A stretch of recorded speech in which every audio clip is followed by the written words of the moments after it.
of the biggest challenges for coaches, practitioners, and hypnotherapists is getting clients. As coaches ourselves, we know how difficult it is on social media to stand out and gain credibility. That is why at Life Coaching Today, we connect coaches like you with clients. It all starts with our directory, where it's possible to create a profile that gets the right exposure with over 12,000 hits a month. You can gain credibility by writing for Life Coaching Today magazine, add videos, be interviewed on our podcast, teach classes in the community, and sell your products directly from our website. Not to mention, we actually connect clients who are actively searching for coaches who can best serve them. So if you are struggling to get clients, have Life Coaching Today help you get more clients. Go to lifecoachingtoday.com.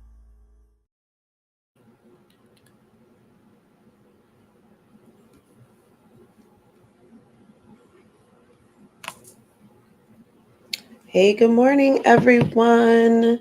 Happy New Year. Happy New Year. I'm in a New Year frame of mind, meaning I am not settled yet, right? So I'm pressing buttons. I've got a lot of things to do. StreamYards is telling me that my account is going to disconnect in 3 days. So note to self. But welcome, everyone. I'm Kadada Esmer Gray. Conflict coach with Life Today Presents. Good morning. It's early. Yes, it's 7:02. Sometimes I think my intro is too short. I feel like I need a bigger intro. But Happy New Year. I did not see you all last week because I was in DC and flying out last Thursday. I spent a full week vacationing and doing some volunteer work, which was awesome. And hopefully, like you, the new year in the 11th day, we've spent 11 days in the new year. Hopefully, it has been fun and fantastic for everyone. Mine has actually been really life-changing. I can't say I was in a very holiday mood this year. But my mommy came and my daughter was home and my son was here. And you know, you just kind of get the family around. But I didn't put up a tree. Talk about me if you want to. Didn't decorate. But however, y'all, I actually have a new decoration that I want to share with you all. And so big news for this year, going into the new year, right? Like I have gotten engaged, which is awesome, which was a surprise. And I don't know if y'all can see the ring, but there is the ring. That's a weird view, but that's the ring. So I am engaged for 2024, and there will be a wedding this year. So I'm excited about that. Really excited about an engagement. And you all know him. If you follow me, you have seen him. It is Kevin Miles. He was on one of the shows earlier on. I don't know the topic. I don't remember what we talked about. But that is going to be super fun. We're going to do all the playing, all the wedding stuff, which is just the things that you do. That is a lot. But with that being said, let's talk about what is on my desk. I have not read anything, but I do have like a little fun gadget that I want to show you guys. And let me see, hopefully. So, because I'm an Amazon person, but you guys see my bird. You're like, what's up with the bird, right? But look, when you press the button, it's a light, y'all. It's a light, and I love it. And I like this little gadget and toy that I can put anywhere, and it gets brighter or it gets dimmer. You can actually put one of those like 3M sticky things, stick it somewhere. So this is one of my fun little toys that I have on my desk. And then, of course, I have now become, actually, I'm not going to become, because those type of chicas drive me crazy. But I bought my initial wedding books, right, to say all the things. So that is part of my reading repertoire at the moment. The not, and because I live in the A, standing for Atlanta, got Atlanta style weddings.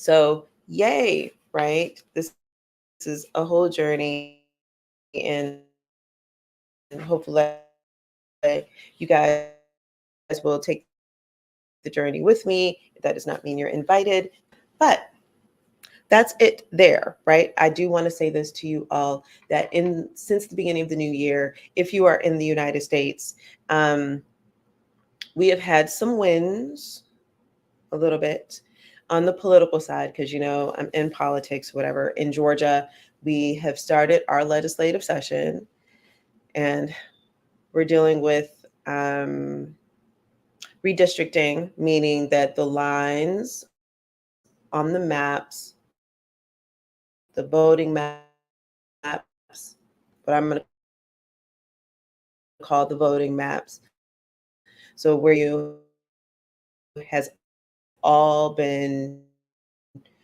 during because I am a Democrat. We have had 6 people that are primaried, meaning that they are running against each other. So Republicans and Democrats can run against each other, and that's called a primary.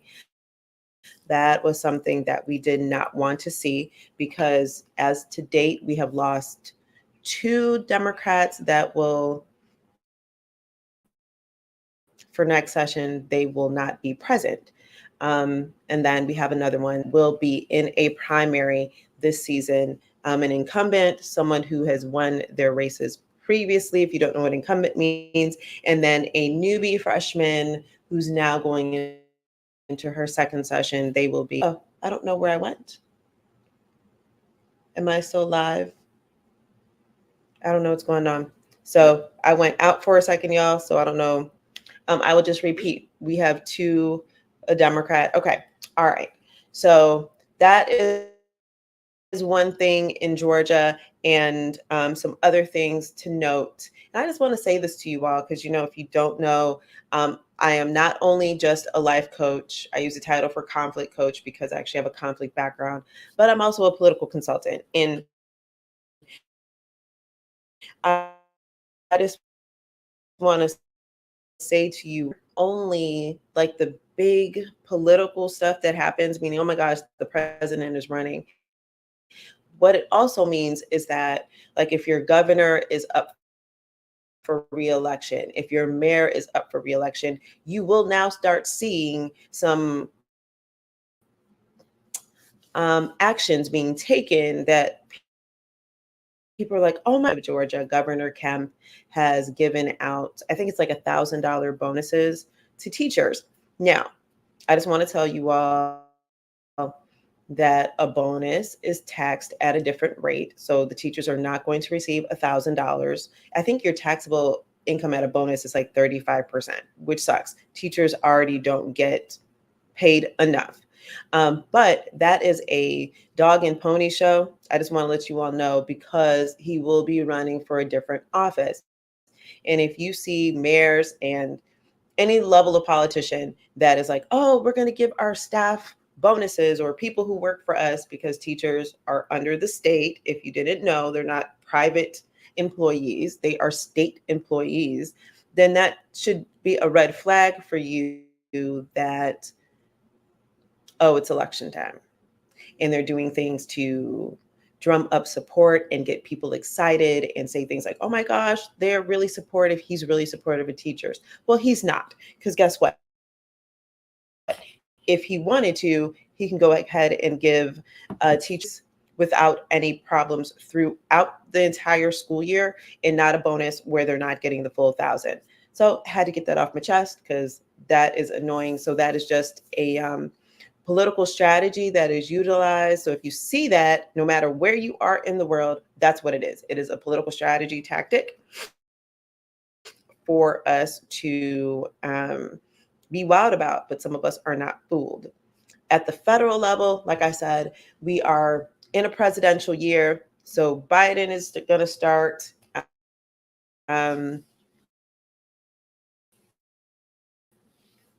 He's going to start running the streets, as they say, because as you parts, they have already been they have been politicking, they have been going across the country. And I understand that Chris Christie dropped out of the race last night, which no miss there.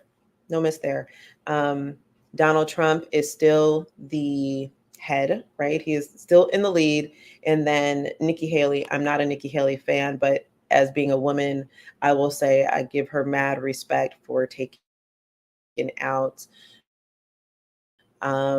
for getting in the lead of whatever his name is, and I can't remember his name in Florida. Purposeful, but that's exciting. We actually have a budget finally. I think we have some. I think we have a plan for our money in the United States. I think they passed a budget. 'Tis the season, so we're not going to go into crisis. In all the things. It's a presidential year. I promise you all, we will see a lot of political showboating from both sides.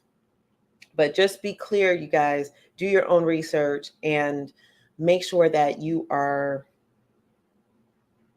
not following sources that are unreal. I just need to say that. Maybe I'll do a show on what are good sources. And I know you guys hate like CNN and MSNBC and Fox News, and everybody has a pivot, but some of these places where you guys read from, it's a hot mess. I'm just going to say, y'all are getting fake news all the time. And it does feel good to have someone match your ideologies, but I promise you, in fooling you, and increasing your lack of understanding. So see how I did that politically correct so early in the morning. I'm going to take a sip real quick. But that's the politics of it all. I do want to say something about, and I love history, right? And so I'm going to talk about historical memory quickly. And for some odd reason, like I'm a chica who grew up as a little girl, learning history. My mommy was a history person, so I read a lot of history. And what I have found is in the United States, because I also was schooled in the Caribbean, you get about this much history. And as people, and that's from K to 12. And by the time you get to the high school level, you get to select, what type of history you want to learn. And then if you go into higher education, then you still get to select what you want to learn. And I bring this up because nothing is really new in politics or what we're seeing in the world, because it is something that is cyclical. It's very rare that we have anything absolutely new. War is not new. We've had plenty of wars. What is new is our relationship to it, because now I, as an individual in 2023 or 2024, have entered into the space of paying attention to wars, right? And I'm not a fan of, I cannot speak to the Iraqi war, except for I remember when I was in high school, we had to write like this fictitious note to a soldier who's in the Iraqi war. That's it. Like I wasn't heavily paying attention to it. So history is cyclical. There is always things that occur that are repetitive. But I wanted to talk about historical memory, and with a definition, because historical memory is the way people and groups create stories and accounts of historical events and periods. It's also known as social memory. And that's important because we are now engaged in a social memory, how we are creating these stories about missing wars. We literally have other wars going on in the world that we are no longer even talking about. And I'm not going to bring them up because guess what? I want to talk about them. Sudan, Congo, we've got the war in Ukraine. And so, but even still, things like how are we dealing with inflation? How are we dealing with housing? And if you what, you will see that this is not new. Even the pandemic wasn't new. It was a new experience for each one of us. Um, let me correct myself. If you are of a certain age, it is a new experience, because some of our elders have experienced certain things, right? So it's new for us, but not new to them. And whether it's a version one, version two, that will define how it is you recall it. But if you start reading history books, because I promise y'all, what we need to know, it is already written. That is the job of historians, to write books and tell us what it is we don't know and all the details of the things that we don't know. Um, but looking out history and we feel like these events are, um, that these events are absolutely new. And part of that, comes with our reactions to what it is that we are dealing with. Like I said, the pandemic. And guess what, people? The pandemic is not over. That's really interesting. We have chosen to make it over, but our federal government has not said it's over. Interesting enough. And um, yeah, so what has come out of that is that we've had trauma, we've had a lot of deaths, we've had just a lot of, the world has changed because of the instances of the pandemic.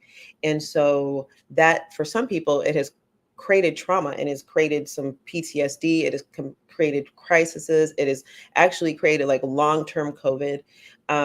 We even saw things like an increase in domestic violence, if you didn't know that. But even just the amount of deaths, I remember at one point in time being really panicky because my dad was really sick and I didn't know how to process. Depression rate increased and we've come out of, we've not come out of the pandemic, but we're freely walking this earth and we have not been able to define or discover ways to heal from what it is that we endured. And one of my guests this morning will talk to us about PTSD, and complex PTSD, which is something I didn't even know was a thing.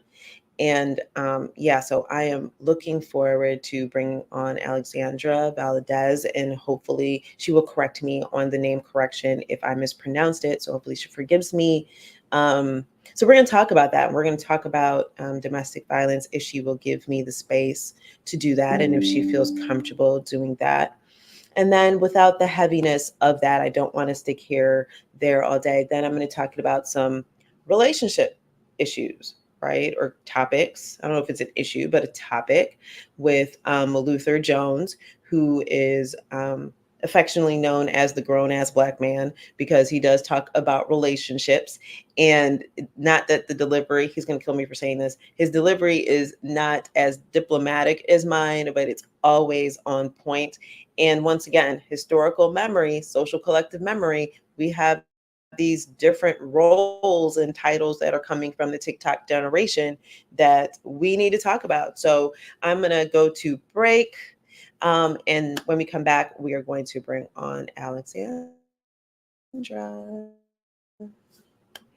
So see you guys in a second.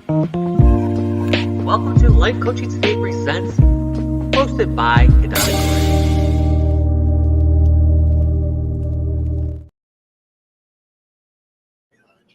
Okay. Hello, good morning. Uh-oh. I just dropped my phone. Uh-oh. Lord, that's not good.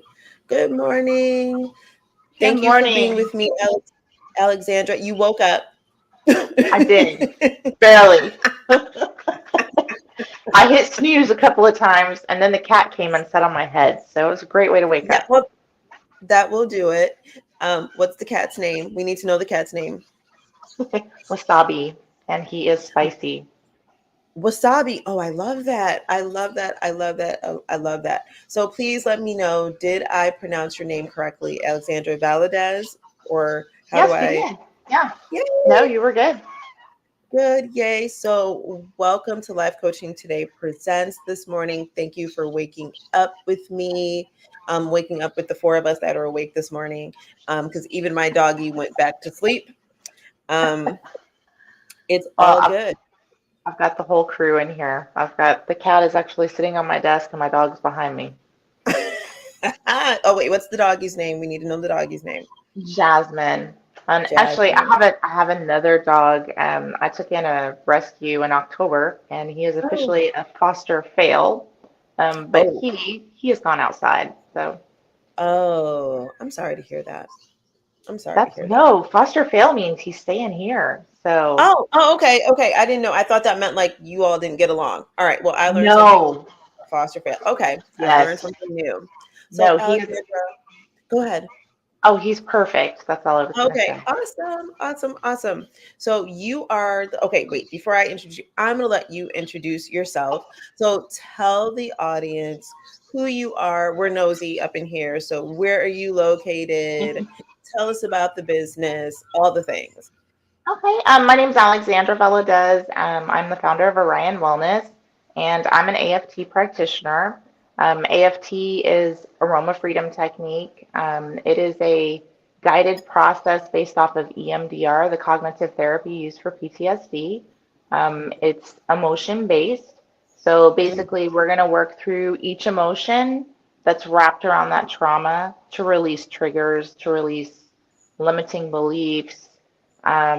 We can work on goals also, and again, get rid of limiting beliefs. Like, there's a lot of different applications for AFT. So it's a really cool modality. okay, I love it. Where are you located? I'm located outside of Austin, Texas. I'm in a little town called Bastrop. Okay, okay. I've only been to Texas twice, so I have no idea where that is. I don't even know where. Wait, I know where Austin is because Austin has like the little river thing, right? I keep Yes, saying I want to do that because I think that is so cool. Um, yes. I'm I'm not a country music fan, but I do think that is the coolest little thing. I'd be on the water all the time in the boat and calling it a day. Um, so I have a couple questions. So Absolutely. and you said it's called AFT. Is that my understanding? AFT. Mhm. And so please, can you please define that? Because you said aroma, and that made me. How did you find that? How did you arrive there and know people? I'm not saying it's aromatherapy, just so that we're clear. Yeah. Um, so how And tell us a little bit more about that. so I was diagnosed with PTSD in 2011. And just being very honest, I didn't do anything about it because I was in the middle of a custody battle and I was scared that it was Mm, going to be used against me. mm, So basically, I hid it until I couldn't hide it anymore. And okay. then it was really bad, and I started trying everything. So I did talk therapy, which quite honestly left me worse a lot of times. Like I would go in and come out more upset than when I Mhm. went in. I tried Yep. EMDR Yep. and I couldn't do that. That was absolutely horrific for me. I Hmm. did energy healing. I did breath work, acupuncture. I mean, I tried everything. Oh wow. And Okay. I've done essential oils now for 10 years. So I was using oils. Like you can use oils to Hmm. help with emotions. Like rosemary's amazing for anxiety. Oh wow. Frankincense Okay. is good for depression. Um, Patchouli's good, but side note on patchouli, it is an aphrodisiac. So that was an interesting. Oh, That was wait, an wait. You might need to interesting stay there time. for a Does this mean let me I'm sorry. I don't mean to laugh. That is awesome. So when you say that you okay, we're gonna refocus. We're gonna refocus and we're not gonna get stuck there. But when you say that you're using the oils, right? Like, so are you, because you have to have like, this is what I know enough about oils. Are you saying like put them in a carrier oil, meaning like olive oil or coconut oil? How are you utilizing those? So we No, get an I understanding, clear understanding of, or you just kind of sniffing. No, so I do neat most of the time. Now, some of your oils are considered what's called hot oils. So, like peppermint. Peppermint is actually good for, oh my gosh, upset stomach, vomiting, diarrhea. You can actually drop fever with peppermint. Mental or physical fatigue. So, instead of drinking coffee, 2 drops of peppermint, rub it on the back of your neck, cup over your face, inhale, and you're wide awake. So I do most stuff topically, Oh but there wow. are some oils that, like I said, are hot. Peppermint's one of them. It feels like icy hot. Um, Mhm. what's another one? Oh, Yeah. lemongrass. Lemongrass is a hot oil, and so if you have any agitation, then absolutely use a carrier oil. I'm with doTERRA. You want to make sure you have a medicinal grade oil. Not all oils are created equal. Mm, The okay. stuff that you see like at Walmart, just keep walking. Don't waste your money. Don't buy If it. Don't buy it. if it says topical use only, that means it has a synthetic or filler in it. Do you really want to put more Hmm. chemicals in your body? So just don't. And Good especially when point. you're talking about pets, because you can use essential oils for pets. If you get something that Hmm. has a synthetic or filler in it, you can actually poison your pet. Oh wow. Okay. So, So I so you said that you were looking for different modalities. You were practicing different modalities because you mhm. were in a divorce. And I'm going to make a huge assumption. And you can say, Kadada, I don't want to talk about it. I don't want to go there. But I'm assuming you had trauma because of something that was occurring in your marriage. Yeah, And you needed to, that's how you became, that's where your trauma arrived, right? Um, I have a and lot of are you trauma. comfortable about that? I'm Okay. sorry. No, I was saying, are you comfortable talking about the kind of Oh trauma yeah, that yeah, you yeah, absolutely. endured? Yeah, Yeah. absolutely. Yeah. See, and that is the joys of AFT. It really does remove your triggers. So the best way that I can explain it for me with a session, you do feel the feelings. It's not just like, oh, there they go. Mm-hmm. Literally, I was crying, I was screaming, I felt like I was spinning. Mm. But when it was done, like it was gone. It Mhm. was just like the first time in my life I could actually feel something other than pain. Oh, It wow. was Okay. the most profound feeling. My ex-husband was very abusive. Um, oh my gosh. We were together for 6 years. I met him when I was 19. And he was very abusive. I mean, he left me begging for my life on multiple occasions. Mm. Um, they say the average domestic violence survivor, it takes 6 or 7 times before you leave. And that was Mhm. true for me. Um, Yeah. every time something would happen, he would apologize and tell me how much he loved me and promise it would Mhm. never happen again, except guess what it did. Did. Yeah. Yeah. And Yeah. it just, A lot of it women escalates. know that story. We know that story. And not only that, let me just say too, men are victims of domestic violence as Yes. well, even though it's not as highly reported. So I'm not a fan of apologizing for other people's behavior, but I will say I am sorry to hear that you endured that. Um, However, you and I both know that because you endured that, you are now here, right? You have now created a company that allows people to heal from all different types of trauma. And so I champion you, and that is wonderful and amazing that you are doing this work. So, could you give us an example of how to enter into this space? What were your sessions like? Could you give us like a little opening in regards to what it is that you were doing? As far as AFT in an actual session, is that what you're asking? Oh, you went in and out, so I So didn't are you hear your asking like question. as far as how an actual session goes? Okay, Yes. so basically, you're going to focus on the actual situation, and then the first emotion that pops up, because you have to be able to feel into it to be able to release it. So once we focus on that emotion, then we're going to go into where you feel that in your body. A lot of times, if you really pay attention to your body, you're going to notice that maybe you feel a sensation in the back of your neck. For me, that's where I start feeling stress. I can feel it like in my neck and my Mm-hmm. shoulders. Some people will say their Mm-hmm. stomach or their head or eyes. I mean, it gets kind of, you never know, but it it does, there is some kind of sensation in your body. Once you're focused on that, you're going to focus on any negative emotions or negative thoughts that are coming up that are wrapped around that. And then once we're focused on that, then we're going to, depending on what we're working through, basically we have specific oils that are used for AFT. So you're going to cup over, inhale on that. And when you're doing that and you're focusing on all those emotions, it's basically breaking the link and releasing that. Mm. Okay. So, and how many? So, can you explain how the aromatherapy works with that? Because I'm not. So I Yeah, understand absolutely. So physical. so How? basically the way trauma works is when you have PTSD, it's kind of like your brain's trying to put it in the file, but it can't get there, so it just keeps looping, and that's Okay. where you have triggers.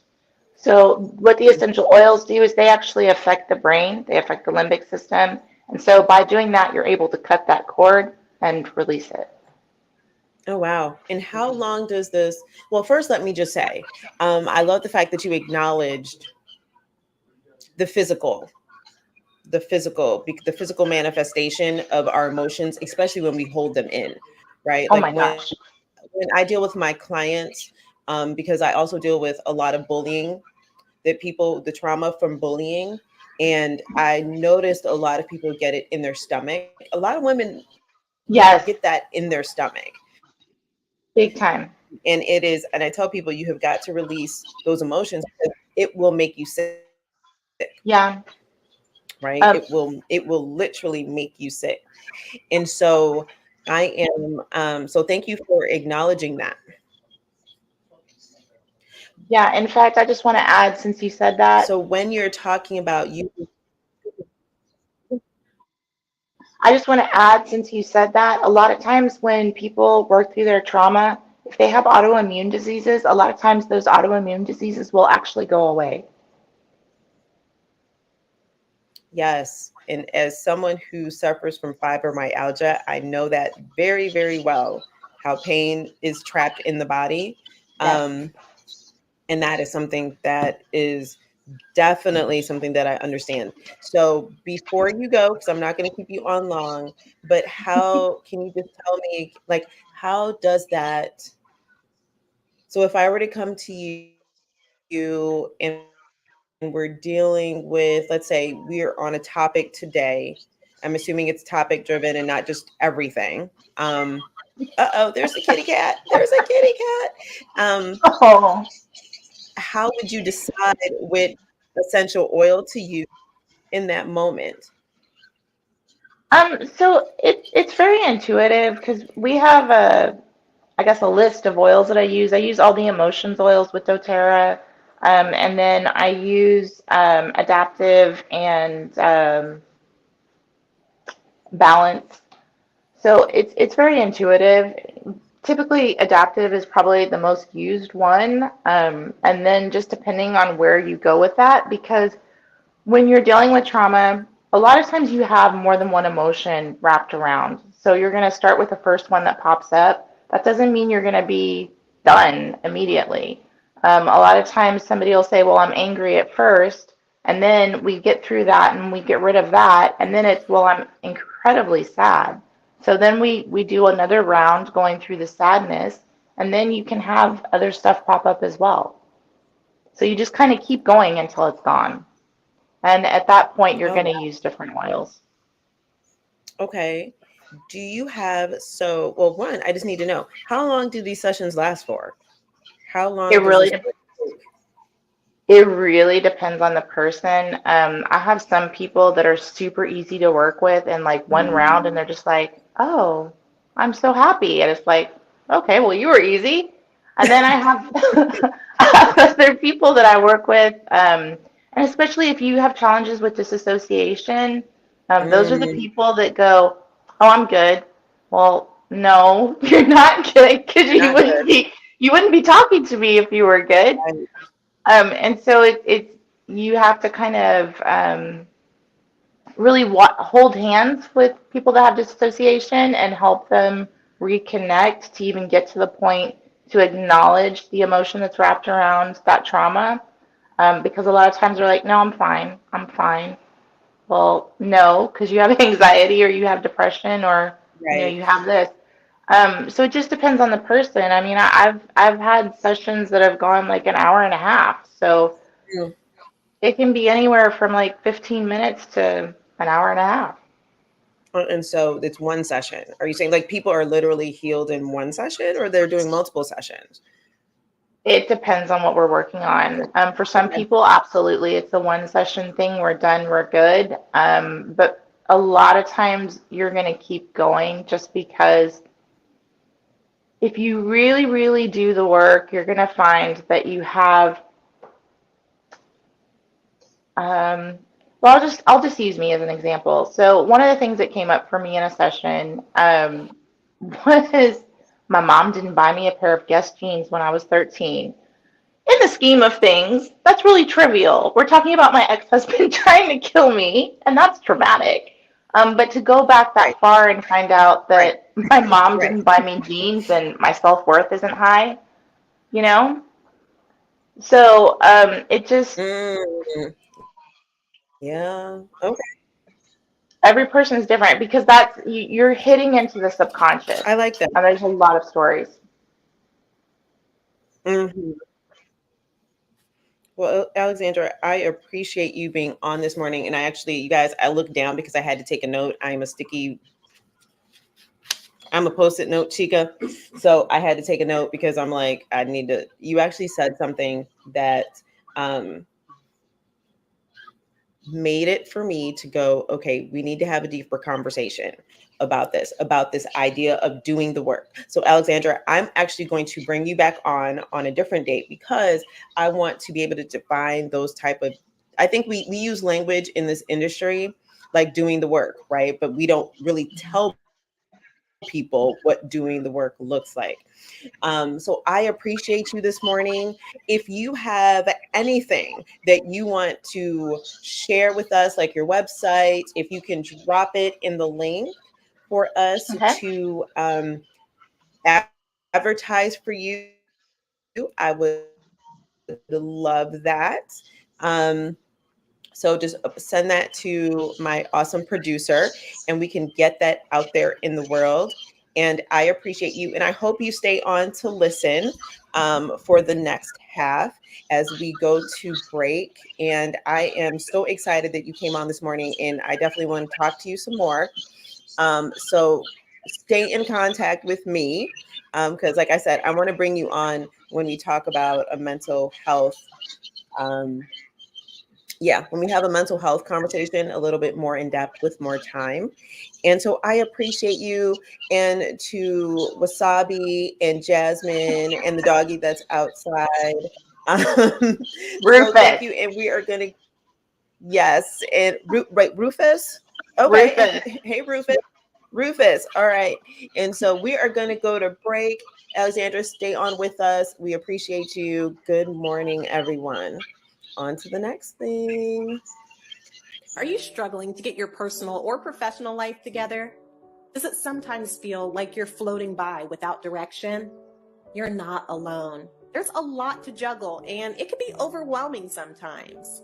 But don't worry. Life Coaching Today can help you get clarity and develop a plan to start living the life you want. At Life Coaching Today, we have made it our mission to help you change your life. With our free 30-minute discovery call, one of our certified and experienced coaches will help figure out what is holding you back and work with you to create a plan to transform your life. And once you book a coaching call with us, you'll receive a gift basket worth $500 to help support you on your journey of change. Take back control of your life. Book a free 30-minute discovery call with one of our coaches today.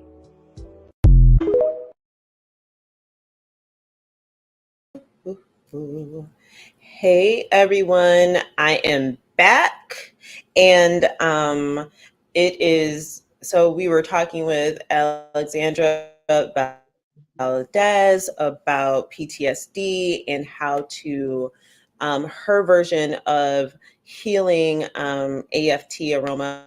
I can't remember the acronym because I'm bad at acronyms, but therapy to deal with PTSD and complex PTSD.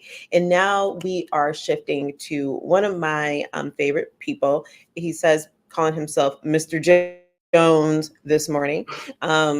Good friend to the show. Thank you, Alexandra. It's the Aroma Freedom Technique, because girl, y'all, I can't remember acronyms. But Mr. Jones is on with us. This is Mr. Luther Jones. He is actually, y'all, my big brother. And he is, like I said, we affectionately call him the grown-ass Black man. And we wanted to talk to him this morning around some topics around relationships. And he does deal with people in the relationship realm. And what I think is especially significant, he talks to people in the heterosexual world and our alphabet soup world of LGBTQIA plus people as well. In his perspective is it is so welcome. But first, I want to say this about Big Brother Luther Jones. He no longer lives in the United States, y'all. He decided he wanted to change his life, and he moved to Thailand, which is amazing, and I miss him tremendously. But Luther, say hey to the crew. Hello, can And everybody I hear, want can you you to hear first, me? before we talk, we can hear you. Okay. I don't want to talk about relationship stuff first. I want you to tell people why it is you decided to change your life, do something huge, and move to Thailand. Well, they call this phenomenon quiet quitting. It started in Mm, China, from my understanding, but it has spread from China throughout the world, where you are slow walking out of your job. mhm, um, you are only doing what you need to do to check the boxes. You are no right. longer motivated. You're no longer driven. You are just laying down, is what they call it in China. Is where you just lay down and you just give up.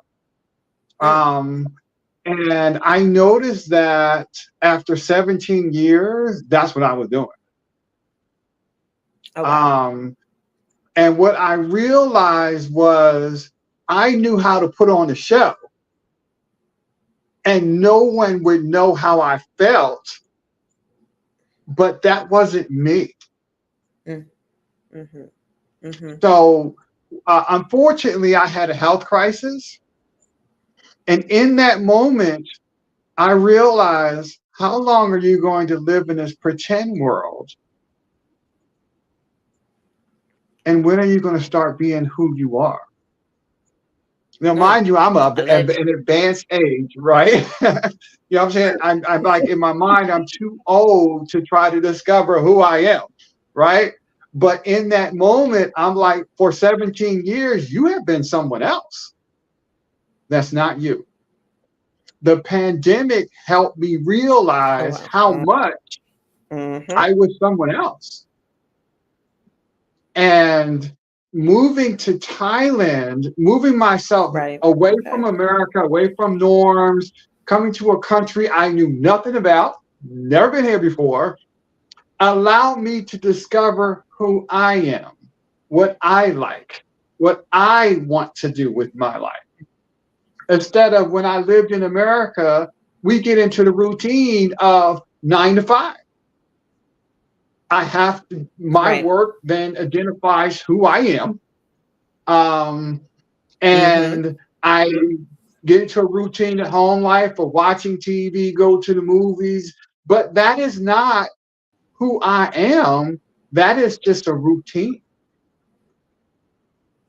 And living in Thailand, I discovered I like knew a lot of things I didn't know. And the best thing about discovering yourself, I feel like sharing this with someone, is stop trying to manage change and embrace change.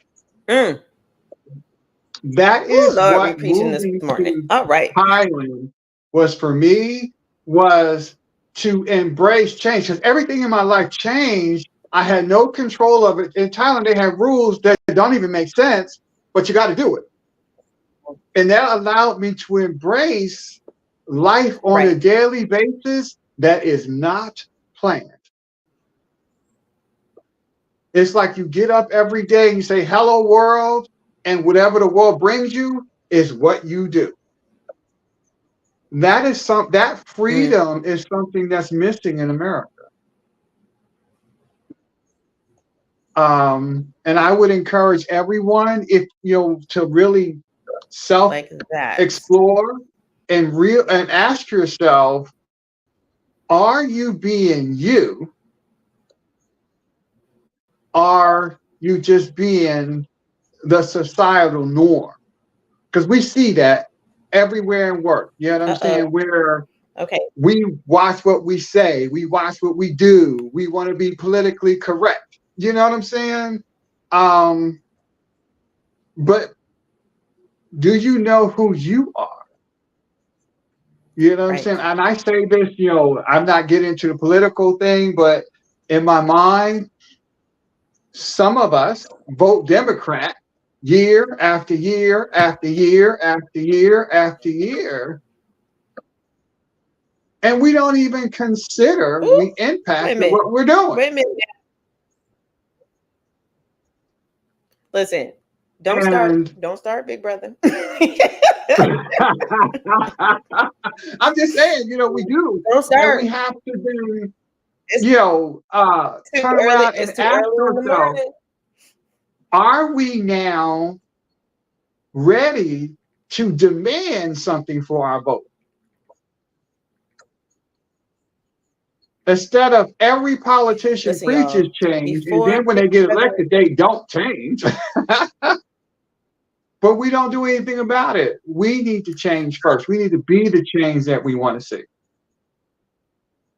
So that was my little introduction to myself.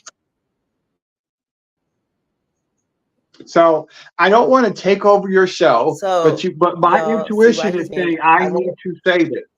I'm going to share. I'm going to share this about relationships. Is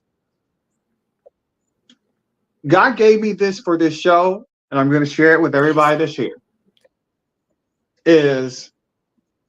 Oh, yes. All right. Take a moment and talk to the 4-year-old you. That 4-year-old you has been driving behavior for years, and you don't know it. What I want to share with you is that our minds are like computers.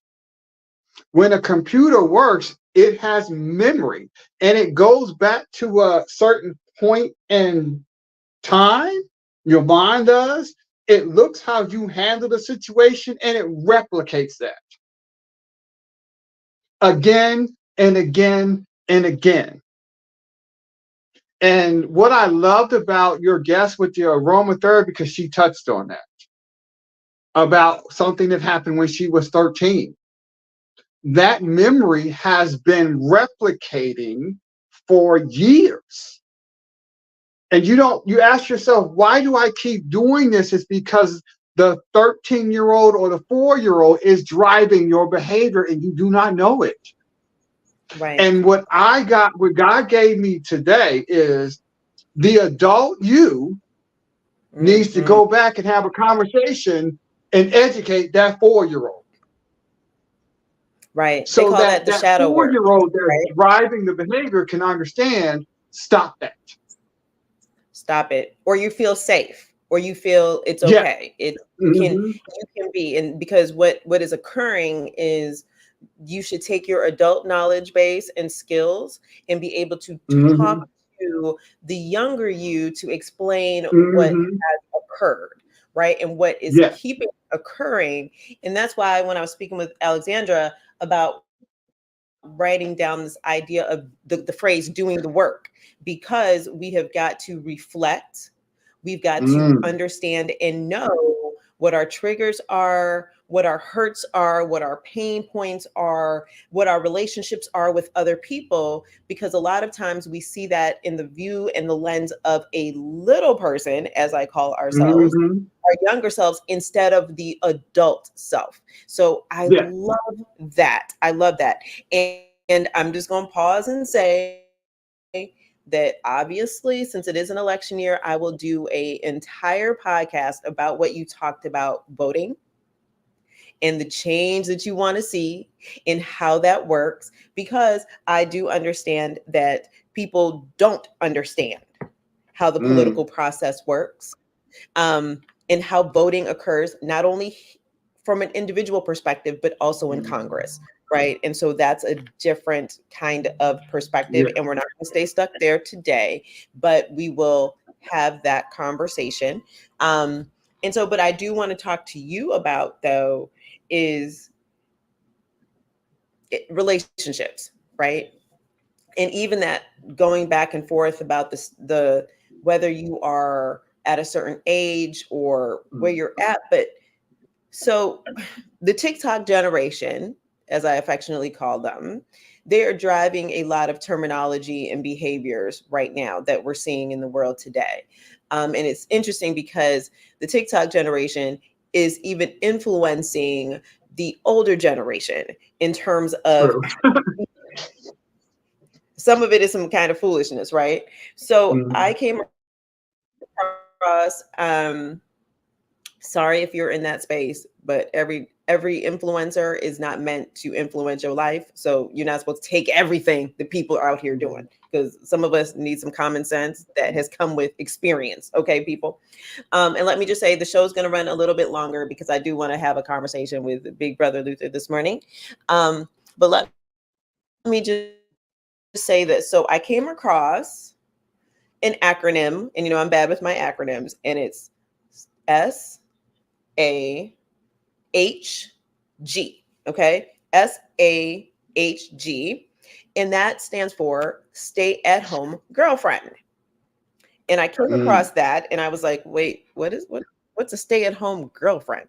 And so now there is this TikTok trend of women, younger women. It seems like it's a trend among TikTokers, the younger women, to get into a boyfriend girlfriend relationship. And they say that what is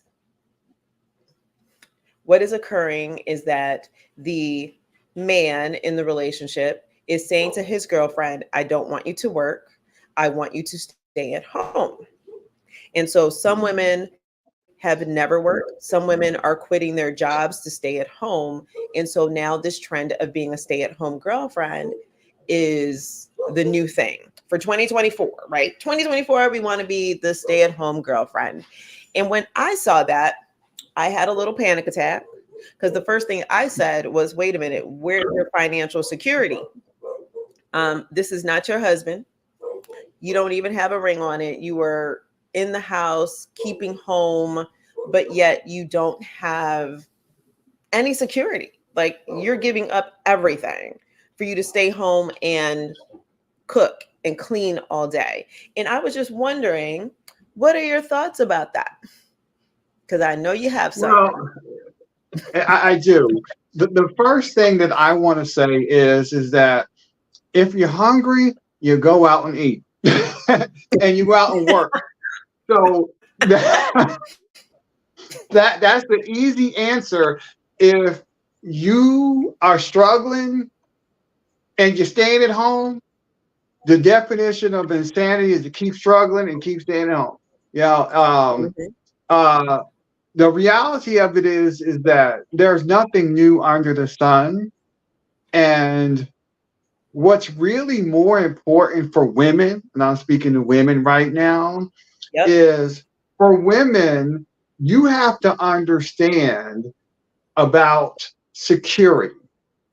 Mm-hmm. And what I mean by security is there's a difference between what I say assets and no assets. And while you stayed at home, if something happens to that man that's not your husband, what happens to you? Right. And so I think at the end of the day, there needs to be an adult in the room that says, let's rethink staying at home. Now, I do think that everyone has a different situation, but I don't right now. I live in Thailand. It's real cheap over here, but in America, it's not. Most times, you need 2 income earners to even get by. Right. I just think that needs to be looked at when we look at, are we trying to build a better life or are we trying to be controlled? 2 different things. So do you think that a young man, right, who makes good money, let's say he's about 28, okay? He makes good money. I would say, when I say good money, I'm going to say somewhere in the $70,000 range, which I guess you can't afford an apartment on 70,000. You can afford a home, I guess, with help. But what do you think his mindset is if he's just like, hey, babe, I just want you to stay at home? He hasn't put a ring on her finger, but he's just like, hey, I want you to be my stay-at-home girlfriend. What do you think? Is that a flex? Is that what is that? Where do you think that mindset? Here's what I think, right? Here's what I think about. First of all, 70,000 is not a lot of money in today's economy. It's really not, because $70,000 is taxed. Not people are making it. Right. But the reality is, you're talking 70,000 for 2 people, not 1. Right. And 2, so what you have to do is ask yourself, how mature is the person that's sitting on the other side of you? And what I mean about mature, do you 2 have a joint account? Do you have a savings account? These are questions that need to have. If you're living paycheck to paycheck, go to work. Both of y'all. Oh, wow. I'm just being honest. Go to work. You cannot be a stay-at-home when you live in paycheck to paycheck. If you still got $1,000 car payment as a brother, she need to go to work because you ain't ready. Right. You know what I'm saying? Because that is an asset that will depreciate. It will not appreciate. And so these are the things that women have to look at is this man positioned to take care of me? And most of the time, it's not. Yeah. And then she's got to ask him, what's driving this desire? But here's the thing, though, right? I am trying to understand his motivation, but I do believe that the dream for some women is to be taken care of at 100%, right? Like they get to stay at home, and that seems to be the prize that a lot of women are chasing, that whole fairy tale notion of having a man take care of us. However, I feel like the financial security side of the house, I'm like, wait a minute. Like, he can put you out at any point in time. Like, you may be financially controlled if you don't have access to money, which I'm like, that this idea of staying at home and flexing on TikTok, talking about your life or your cleaning, and I don't know, maybe some of these young women are like, hey, he's just allowing me to go get my college degree and not work, right? But to your point, there is a financial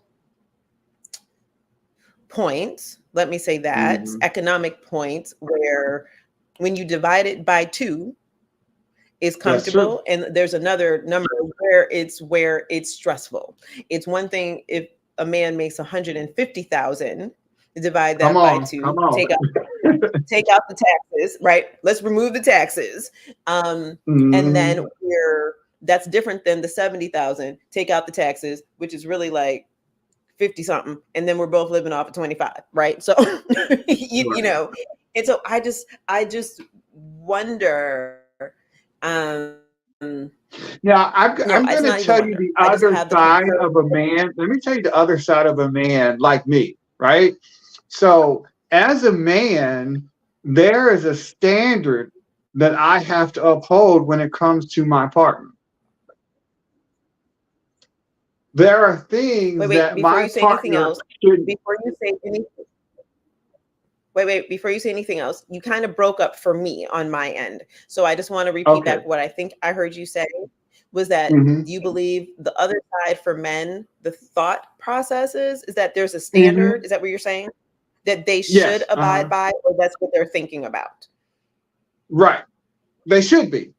And that standard is that whether my partner works or not, it is my responsibility to establish the home. Meaning that if my partner decides to take their money and do whatever with it, they can do that, because I don't want them to have to feel like they have to then supplement my responsibility. So in the Christian world, we call this word is called barut, and it is where marriage, the term marriage, comes from. And that term marriage means establishing a house. And that's my job as a man, to establish the house. Now, what my father always taught me is you establish a house, but you have no say in what goes on in that house.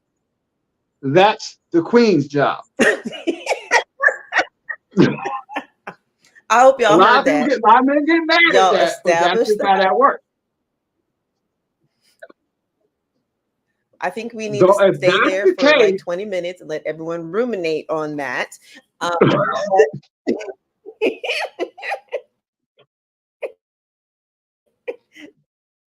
Yay for so if that's his mindset, I like that.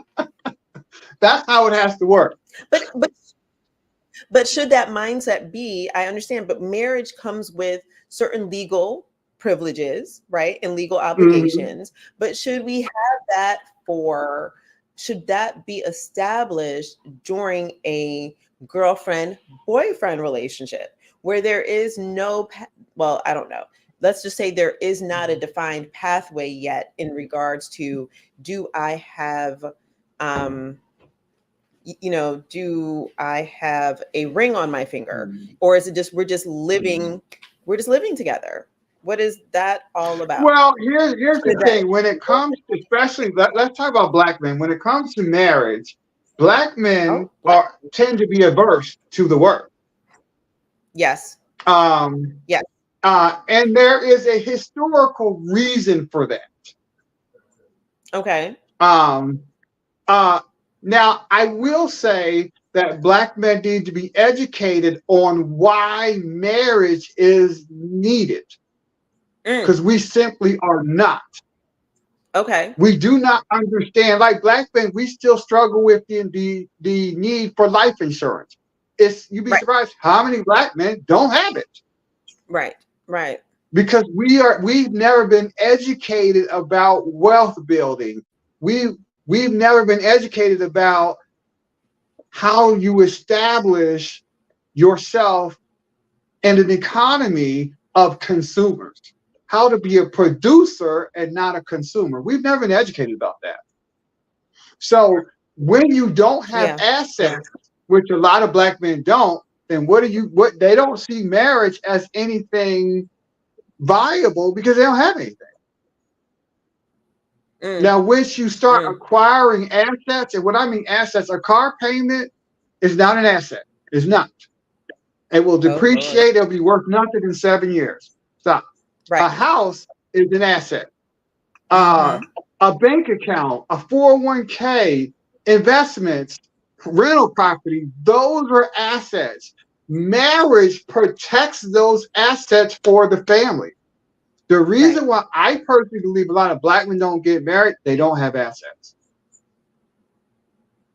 Oh, Lord. I feel like that it, I need to get my little sticky note and I need to get a pen because I feel like that's going to be another topic of discussion with a little scandal behind that, because what I am seeing trending is that a lot of men, but black or white, are saying that because they do have assets and they have not defined what their assets are, they're saying, no, I don't want to get married because I don't want that woman to take my assets.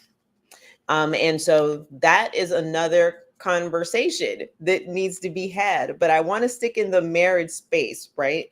Because another thing that came up for me, which I would love your opinion on, and so would the world, this idea of a man taking the woman's last name in marriage. Now, I'm going to tell you something interesting. So I saw this, once again, a TikToker made this I guess, or he was interviewed or wherever, but a young man said that as he is breaking and freeing himself of the chains of misogyny and the patriarchy, because patriarchy is created, but we're going to leave that alone, that he was just like, when he got married, he didn't have a problem with, he didn't feel as if his wife needed to take his last name. So he took hers. Now, I want to tell a personal story that in my larger family, one of my female cousins, when she married, her husband-to-be actually took the family name, her family name. And one of the reasons was that he actually had a really bad relationship with his own family. And there was probably like underlying racial issue and all of those type of things because they were a mixed couple. And so there was a lot of chatter about that, right? About like, oh, wow, because I think I was in high school or maybe even a little bit younger than that. My dating is off. So I don't, what do you think about that? What do you think about men taking the woman's last name? I would just like to know your thoughts about it. If you're taking her place, okay. Sir. But if you are not taking her place, like, what do you mean by taking her place? Come on now, let's a go ahead. lot of men have transitioned to being like women in relationships. They are the queens. You know what? It's too early. We done made it to 8:09. I mean, you think about it. The women now are proposing to men. Women now are telling the men to stay at home and play PlayStation all day. It's a role reversal in our society where women have moved into the male role, and men are comfortable then sliding into the vacated role that women have vacated. That's just the way things are. So are you saying, okay, so tell me, what is the value of taking the man's last name? Because there isn't any, we don't have a law that says when you get married, you must take the man's last name, at least currently, I don't know. You don't. But let me share a story quickly with you about how a woman taught me what my answer should be. Is I had a fiance at one time in my life, and we were at Target, right? And I had got out the car And I thought she had got out the car too. And I was halfway to Target when I realized she was still in the car. So I turned around, I went back to the car, and I opened the door, asked what was wrong. She said, "There's one thing you must never forget. I'm a woman." Lesson learned. Mm. The reason why she did not get out the car, because I failed to be a man. She told me, "You will always open the door for me. Always." Mm. Okay. And never forget that. And yes, it took a woman to teach me that, but I learned. It only took one time for me to learn is there is an expectation that comes with when I ask a woman is asked to take on a man's last name. He's saying, "I got you. No matter what you go through, I got you. Whatever dream, desire, and hopes you have, I'm going to be that person to support you, to help you realize that." Men need to understand what does that mean when you say you're telling the world, this is now my responsibility. That's what you say. Mm. And Interesting. what you should say. And what I learned is, and I share this with people, there are some things men have to do so they will always be men. Oh, okay. Because if you allow a man to act like a child, he will always act that way. That is a fact.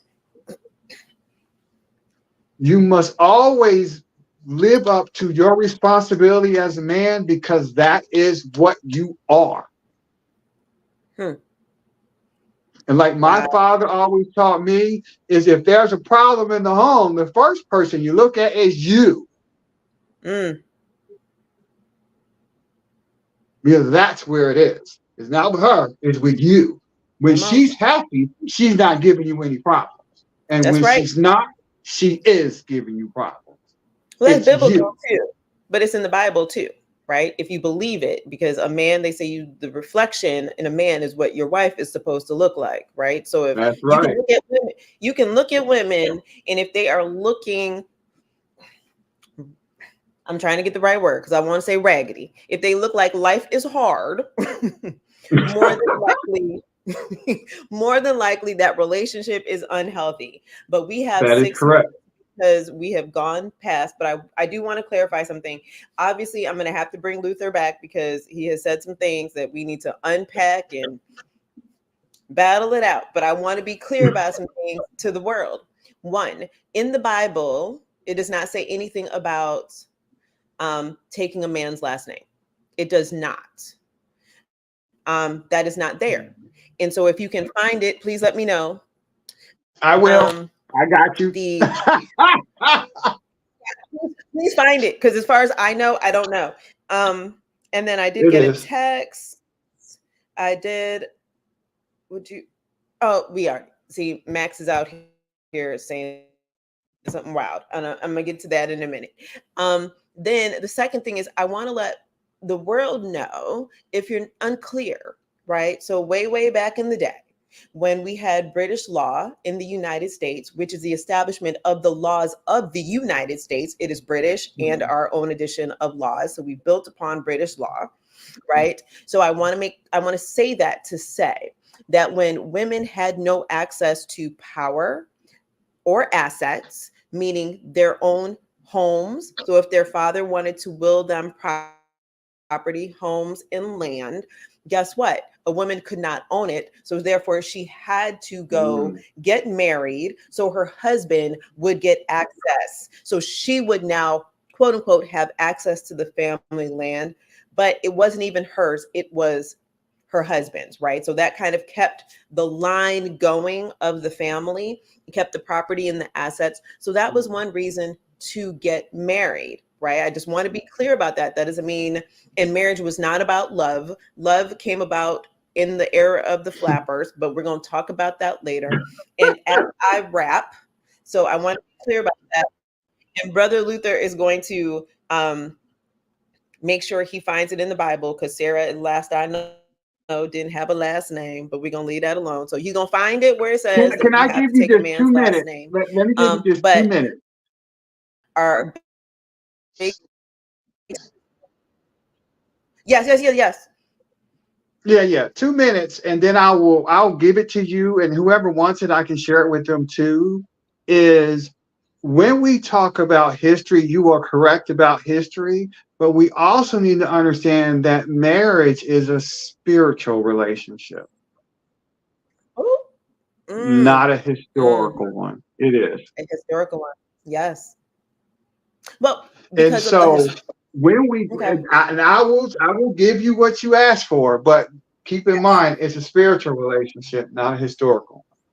That sounds like another topic. But as we wrap, Big Brother Luther, grown ass Black man, our big sister, decided to jump in the conversation. And Yoruba, please work with me. That's my producer. She's like, when we wrapping this, but girl, we got to have a question. And so the question is, would you be okay with your sister, Max, myself, getting on her knee and asking a man to marry her? What would you do? I would be on a plane right now. No. Absolutely not. Hell no. Okay, as we close, I need you to tell us why. Because both of you are queens. So you're saying if I ask a man to marry me, then that means I have now put my soon-to-be fiance, if he says yes, in a female perspective, into a female Yes, role? you have, and you cannot do that. Oh. Well, with that being said, y'all, thank you all for joining me this morning. We had Alexandra Valadez on talking about Aroma Freedom Technique, AFT, and CEO of Orion Wellness. So appreciate her being on. We have my big brother, Mr. Jones, Luther Jones, on relationship coach. And obviously we're going to have to bring him back on to have some more conversation. And he has a homework assignment, so he needs to bring it back. So we will schedule that. We'll probably do that in the love month of February. Thank you for and if you have any thoughts about, let me know. And apparently Yoruba is like, I need to get up out of here. So have a good day. Appreciate the guests. Appreciate you all. Have an awesome work day. Thank you, Yoruba. Thank you. Thank you for watching Life Coaching Today Presents, hosted by Kadada Gray and produced by Aruba Saad. Our mission at Life Coaching Today is to empower your health, business, community, and life. Check us out at lifecoachingtoday.com. Everyone here at the True Awesome Network would like to remind you to like, comment, subscribe, and spread awesome.